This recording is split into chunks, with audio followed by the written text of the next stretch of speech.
एक ही बात कही थी कि मैं तुझे वो दे रहा हूँ जो तेरी कुंडली में नहीं है।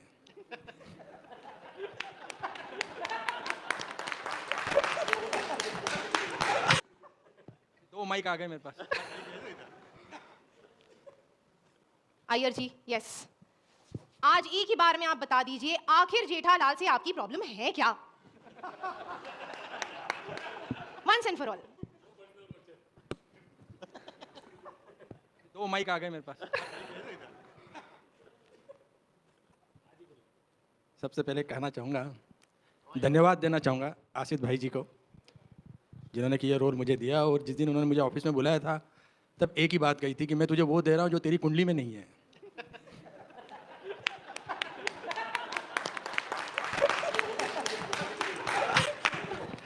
वो मुझे मिल तो गया, लेकिन उसके ऊपर बहुत लोगों की नज़र लग रही है।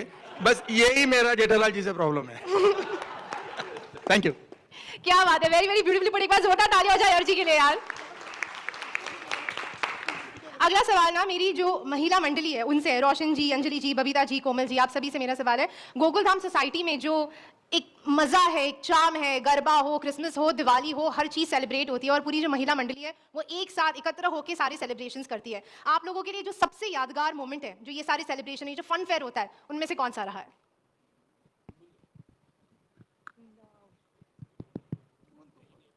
जी, बबीता जी। ओके, 17 साल में इतना कुछ हुआ इज़ वेरी डिफिकल्ट टू से पिन पॉइंट, पर मैं अपने हिसाब से ये बोलना चाहूँगी, मेरे लिए वो यादगार मोमेंट तब होगा जब हम यहाँ पे दुर्गा पूजा मनाएंगे, चाहे मैं यहाँ पे मनाऊँ या कलकत्ता में मनाऊँ। और हम अपनी शो में ये दिखाने वाले ज़रूर बहुत जल्द कि हम लोग दुर्गा पूजा मनाएंगे। So as of now for me we have had brilliant memories related to the show. Garba हम करते हैं, गरबा तो खैर हम सिर्फ नवरात्रि में नहीं, कोई भी अच्छी क्या बोलते हैं मोमेंट, कोई कुछ भी ऐसा अच्छा मोमेंट हो तभी भी करते हैं। But I think it's high time that we have to do Durga Puja in our show.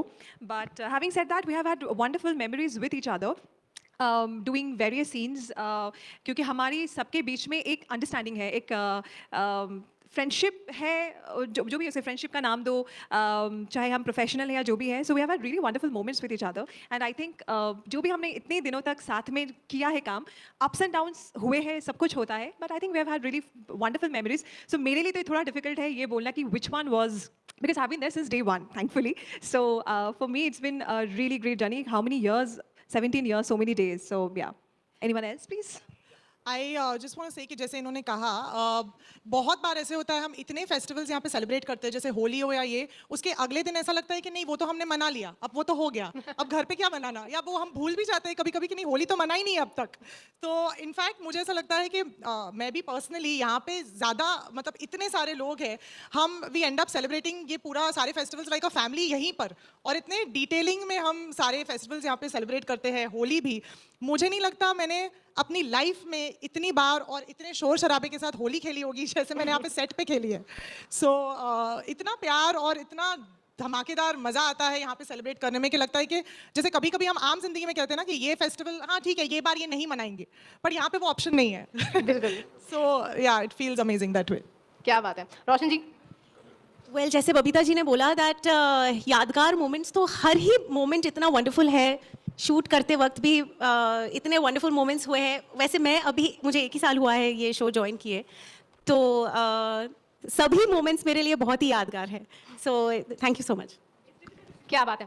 और जैसे बबीता जी ने भी कहा एंड रोशन जी ने भी कहा कि इंडिया के जो सारे फेस्टिवल्स होते हैं ना, स्पेशली वो जोरों शोरों से जब मनाए जाते हैं तभी मजा आता है, वरना उन्हें मजा नहीं आता। ये बात आप लोग ने बड़ी अच्छी पॉइंट आउट करी है। जैसे हम लोग होली शायद पर्सनली इतना नहीं खेलते जितना हम लोग यहाँ पे खेलते हैं, और मतलब आप कभी someone has to come and see us playing Holi. So I think जिस दिन रियल होली होती है हम लोग उस दिन घर पे सोते हैं, आराम करते हैं, then we come back again, और अगर सीन रह गया है तो again the next day we have to play Holi. So we do that, so we play like एक फेस्टिवल हम लोग बहुत दिनों तक मनाते हैं। So it's difficult to pinpoint one thing, but yeah very beautiful. बहुत सारी सुनहरी यादें यहाँ दीवारों पर भी है, sitting and seeing all of that and it just overwhelm me so much. I am sure आप लोगों को भी बहुत ओवरवेल्म फील होता होगा। तारक जी, मैं आपसे जानना चाहती हूँ, तारक जी, तारक जी आप छुप गए महिलाओं के बीच में, मुझे दिखाई नहीं दिए। मैं आपसे समझना चाहती हूँ, आप जिन्हें कहते हैं आपकी ATM अंजलि तारक मेहता जी, आपको लगता है कि जो पूरी आपकी ज़िंदगी है उसमें कभी भी आपको उनके हेल्दी फूड से कोई छुटकारा मिलने की गुंजाइश है? जी नहीं, जब तक ये कभी भी, मतलब खुशी के मौके भी मुझे हेल्दी खाना ही खिलाती हैं। मिठाई को अगर मैंने देख भी लिया ना तो ये इस तरह से डांटती हैं जैसे मैंने किसी और लड़की को देख लिया हो। तो she is so health conscious वैसे ही कुछ and she is so health conscious and वो इस बात का भी ध्यान रखती हैं कि तारक जो सभी को इस सोसाइटी में बैलेंस रखते हैं उनकी हेल्थ सही सलामत रहे. No, but on a very serious note, how do you feel about the entire family and such a huge celebration coming together? It's an amazing feeling. 17 साल की जर्नी है, मैंने कुछ साल पहले ज्वाइन किया था and I want to thank each and everybody, all of you. आप लोगों ने मेरे किरदार को इतने अच्छे से संभाल के मैनेज किया और स्पेशली दिलीप जी, उन्होंने फ्रॉम द बिगनिंग पहले दिन से जो हमारा वो तारक और जेठालाल का जो दोस्ती वाला किस्सा है उसमें जान डालने के लिए उन्होंने शुरुआत से मुझे बहुत बहुत सपोर्ट किया. So thank you so much. क्या बात है, जोरदार तालियां हो जाए. This is what we call family. Market में जैसे पतंजलि होती है, हमारे यहाँ मितांजलि है. यही फर्क है. मार्केट में पतंजलि, हमारे यहाँ